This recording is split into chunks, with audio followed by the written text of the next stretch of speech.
Welcome बच्चों, geography classes में आपका स्वागत है। आज हम लोग पढ़ने वाले हैं नगरों के बारे में।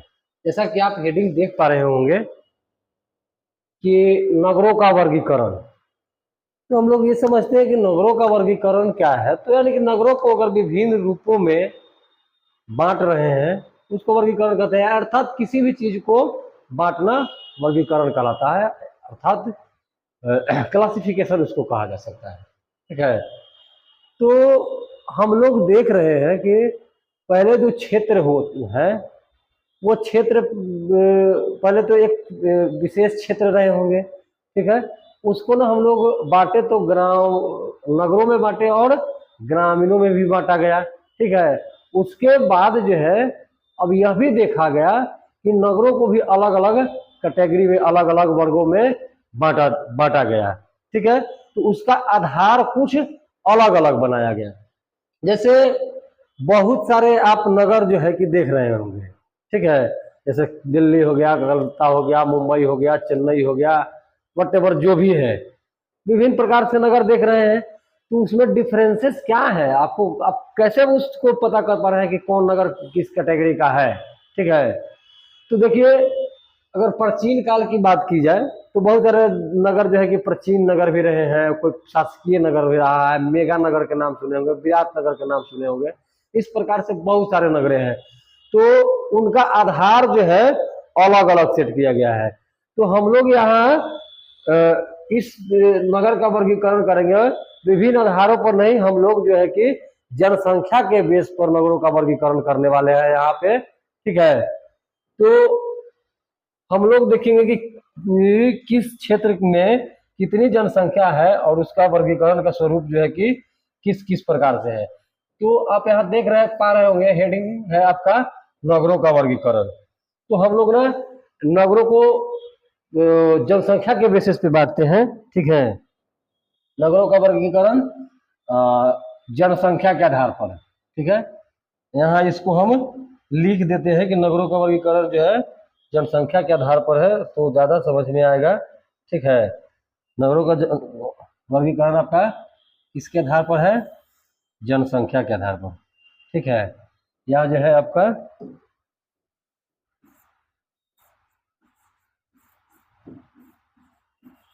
जनसंख्या के आधार पर।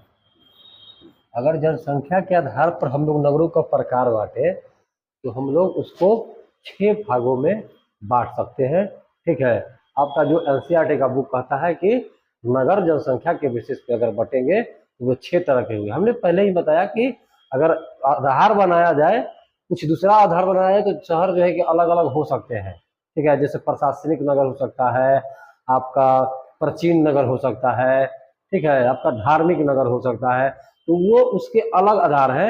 लेकिन हम लोग यहाँ जनसंख्या के बेसिस पे नगरों का वर्गीकरण देखेंगे, नगरों का प्रकार देखेंगे। तो एक जो है आपका एक जो है आपका ए वर्ग। ठीक है, ए वर्ग यहाँ हम लिख रहे हैं ए वर्ग। ठीक है, या वर्ग ए। तो वर्ग ए का जो है क्या क्राइटेरिया तय किया गया है भाई? तो वर्ग ए का जो क्राइटेरिया है वह कहता है कि 1 लाख से प्लस अगर जिस भी क्षेत्र की आबादी है या जिस भी नगर की आबादी है 1 लाख प्लस। ठीक है, हम लोग ज्यादा थ्योरेटिकल यहाँ नहीं होने वाले हैं, केवल हमको जानकारी हो जाना चाहिए। तो 1 लाख प्लस जो रहेगा, ठीक है,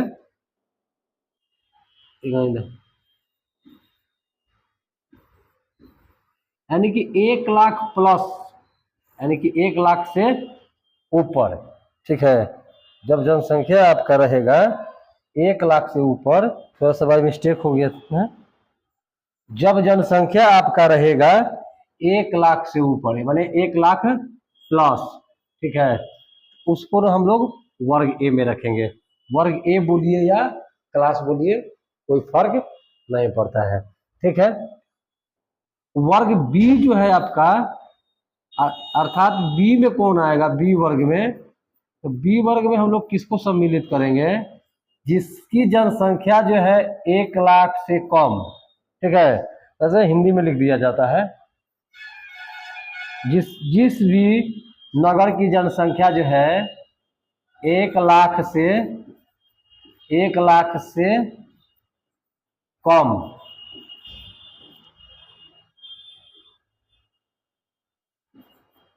पर 50,000 से अधिक, 50,000 से अधिक, यानी कि जिस भी शहर की नगर की जनसंख्या 1 लाख से कम और 50,000 से अधिक हो, समझे। तो यानी कि इसको हम लोग लिख सकते हैं 1 लाख से, यानी कि 50,000 से अधिक, यानी कि 50,000 एक कह सकते हैं, एक से स्टार्ट हो सकता है, ठीक है। और ये जो है आपका 1 लाख ना होकर के 1 लाख मतलब 99,000 कह सकते हैं के आसपास, मतलब इसके बीच में रहे तो उसको हम लोग इसमें रखेंगे। और उसी में आपका आता है सी वर्ग, ठीक है। एक है आपका सी वर्ग या तृतीय वर्ग कह सकते हैं इसको ना, प्रथम वर्ग भी बोला जा सकता है, फर्स्ट वर्ग। ये हो गया सेकेंड वर्ग, ये आपका हो गया थर्ड क्लास, ठीक है। थर्ड वर्ग यानी कि सी वर्ग। तो सी वर्ग क्या होगा, सी वर्ग किसको कहेंगे, तो सी वर्ग में उसको रखेंगे जिसमें 50,000 से जनसंख्या जो है 50,000 से, ठीक है, 50,000 से कम, परंतु 20,000 से, ठीक है, 20,000 से ज्यादा या अधिक कहिए, दोनों का मीनिंग सेम है। तो इस को हम लोग रखेंगे थर्ड वर्ग में।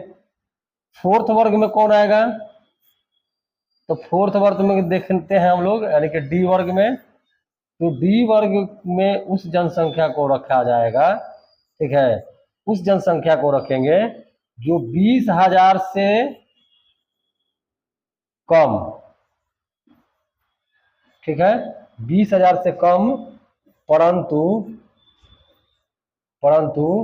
10,000 से अधिक या ज्यादा, अधिक। जिस भी नगर की जनसंख्या 20,000 से कम है परंतु 10,000 से ज्यादा है, उसको 4 वर्ग में रखेंगे। 5 वर्ग में किसको रखेंगे, तो 5 वर्ग में वह जनसंख्या होगा, 5 वर्ग में उस जनसंख्या को हम लोग सम्मिलित करेंगे, यानी कि डी ई वर्ग जो है आपका, या पांचवा वर्ग। तो पांचवा वर्ग का शर्त है कि 10,000 से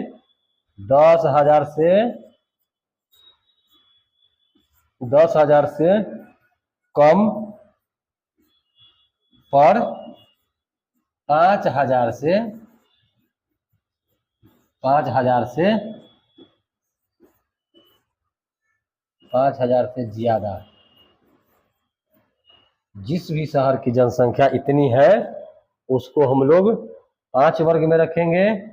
और एक आपका लास्ट है छठा वर्ग, वर्ग 6 जो है कहता है कि हमारी जनसंख्या जो है भैया 5,000 से कम हो तो, ठीक है, कितना, 5,000 से कितना, 5,000 से कम हो, ठीक है, उसको हम लोग इस वर्ग में अर्थात 6 वर्ग में रखते हैं। तो ये रहा आपके जनसंख्या के हिसाब से, ठीक है, ये आपका किसके हिसाब से हो गया, ये आपके जनसंख्या के हिसाब से नगरों का वर्गीकरण हो गया। आप ये भी सुनते आए होंगे, ठीक है, ये जनरली ऑब्जेक्टिव में आ जाता है इसलिए बता दिया गया है। आप ये भी सुनते आए होंगे कि first class city, first class city उसको कहेंगे जहां 1 लाख जो है कि 1 लाख प्लस आबादी है, 1 लाख प्लस आबादी है, वो फर्स्ट क्लास की सिटी है, ठीक है। अब जो है कि सेकेंड क्लास के कौन है भाई, सेकेंड क्लास में है कि 1 लाख से कम है लेकिन 50,000 से ज़्यादा होना चाहिए। ठीक है।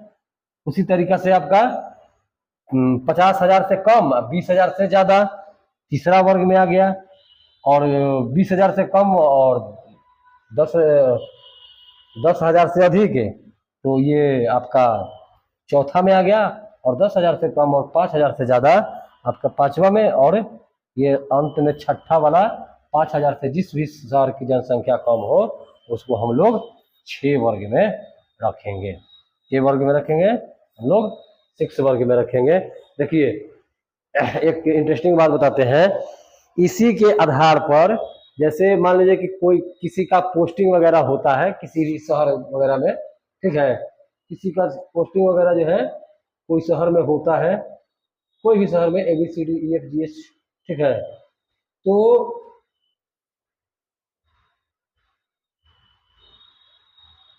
किसी का मतलब पोस्टिंग किसी शहर में अगर होता है तो उसको उसके हिसाब से मान दे दिया जाता है।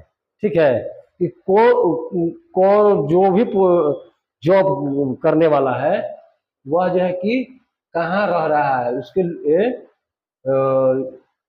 रहने के हिसाब से जो है उसको भत्ता वगैरह भी उपलब्ध कराया जाता है।